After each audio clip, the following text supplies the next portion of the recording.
2023 সালের দীপাবলিতে কার্গিল গিয়েছিলেন স্বয়ং মোদি।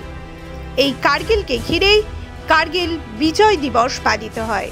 কিন্তু কেন জানেন? আসুন ফিরে যাই ইতিহাসে।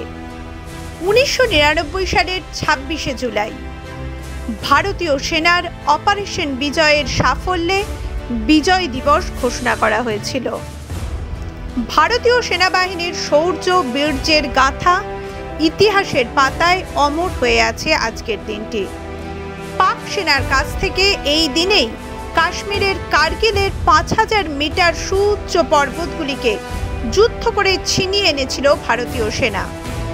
যেসব ভারতীয় সেনারা এই কার্গিল যুদ্ধে অংশগ্রহণ করেছিলেন তাদের কাছে অত্যন্ত গর্ব এবং বীরত্বকে পুনরুজ্জীবিত করার দিন। প্রত্যেক ভারতবাসীও গভীর শ্রদ্ধার সঙ্গে এই দিনটি পালন করে থাকেন।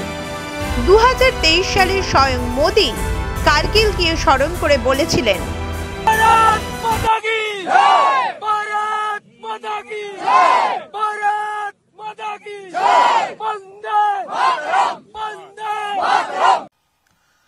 हम उस परंपरा को मानने वाले हैं जहां हमने युद्ध को कभी पहला विकल्प नहीं माना है। हमने हमेशा,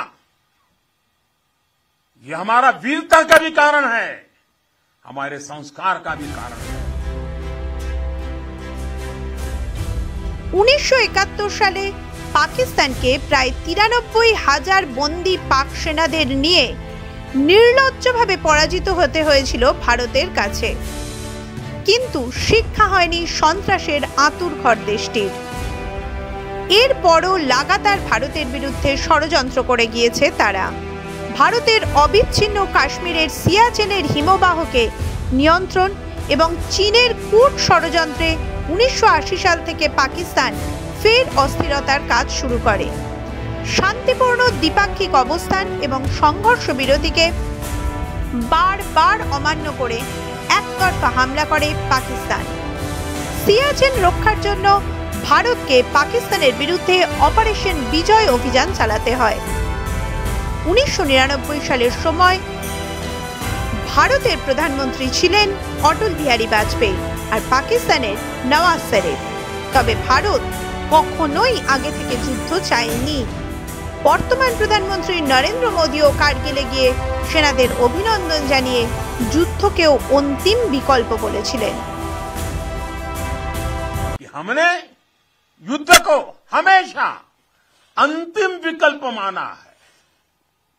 युद्ध लंका में हुआ हो या फिर कुरुक्षेत्र में, अंत तक उसको टालने की हर संभव कोशिश हुई है। इसलिए हम विश्व शांति के पक्षधर हैं।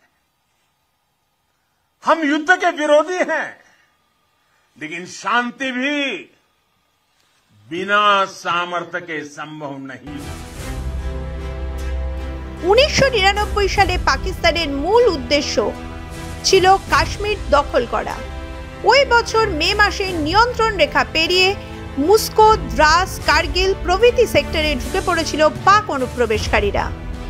এরপর কার্গিল জেলার এলওসির সীমান্তের নিয়ন্ত্রণ রেখা বরাবর পাক সেনার একটি দল আচমকা হামলা করে।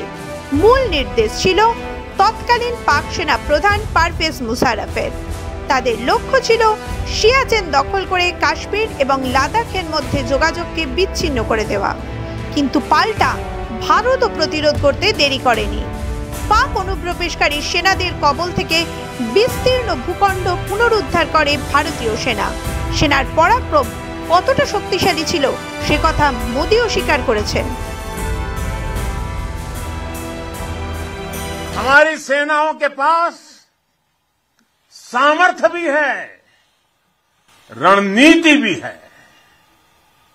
अगर कोई हमारी तरफ नजर उठाकर देखेगा तो हमारी तीनों सेनाएं दुश्मन को उसी की भाषा में मुंहतोड़ जवाब देना भी जानती है।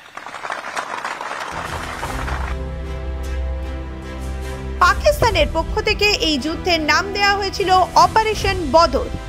টানা ৭৪ দিনের যুদ্ধের পর পাক সেনা ভারতীয় সেনার পরাক্রমের সামনে টিকতে পারেনি। রক্তক্ষয়ী সংগ্রামে পাকিস্তান পরাজয় স্বীকার করে। প্রায় ৩০,০০০ জওয়ান এই যুদ্ধে যোগদান করেছিল। ভারতের ৫২৭ জন বীর সেনা আত্মবলিদান দিয়েছেন। আত্মত্যাগী সেনাদের স্মরণে প্রতি বছর দিল্লির ইন্ডিয়া গেটের সামনে অমর জওয়ান জ্যোতিতে শ্রদ্ধা দিবস পালন করা হয়। এই যুদ্ধে অংশ নিয়েছিলেন এক বাঙালি কার্গিল সৈনিকও। তিনি দেশের জন্য সর্বস্ব লুটিয়ে দেওয়ার কথা বলেন। প্রথম লড়াই হচ্ছে আমার একবারে ইয়ং সৈনিক হিসাবে লড়াই করেছি 1984 ওপি ব্লু স্টারে অমৃতসর পাঞ্জাবে। দ্বিতীয় লড়াই হচ্ছে 1988 শ্রীলঙ্কা জাফনা ইউনিভার্সিটির মধ্যে। তৃতীয় লড়াই হচ্ছে যেটা ৭৪ দিনের লড়াই, ভারতবর্ষের খুব মর্মান্তিক লড়াই, ঠান্ডার মধ্যে ক্লাইমেট খারাপ হওয়ার জন্য সেই লড়াইটা হচ্ছে ৭৪ দিনের লড়াই, সেটা কার্গিল। কার্গিল দিবসকে স্মরণ করে দেশের প্রতিরক্ষা মন্ত্রী রাজনাথ সিং কার্গিল বিজয় দিবসের প্রতি শ্রদ্ধা জানিয়ে সমাজ মাধ্যমে সেনার বীরত্বকে উল্লেখ করে বলেছেন, কার্গিল যুদ্ধের সময় তাদের সাহসিকতা এবং সর্বোচ্চ আত্মত্যাগ আমাদের সশস্ত্র বাহিনীর অটল সংকল্পের চিরন্তন স্মারক। ভারত তাদের সেবার জন্য চিরকাল ঋণী থাকবে। দেশের স্বরাষ্ট্রমন্ত্রী অমিত শাহ কার্গিল বিজয় দিবসে ভারতীয় সেনার প্রতি সম্মান প্রদর্শন করে লিখেছেন, দেশের বীর সৈনিকদের গর্ব এবং বিজয়ের একটি অবিস্মরণীয় দিন। 1999 সালে আমাদের সৈনিকরা অপারেশন বিজয়ে শত্রুদের নতজানু করে অদম্য সাহস এবং বীরত্বের এক চিরস্মরণীয় উদাহরণ স্থাপন করেছিলেন। মাধ্যম ব্যুরো নিউজ।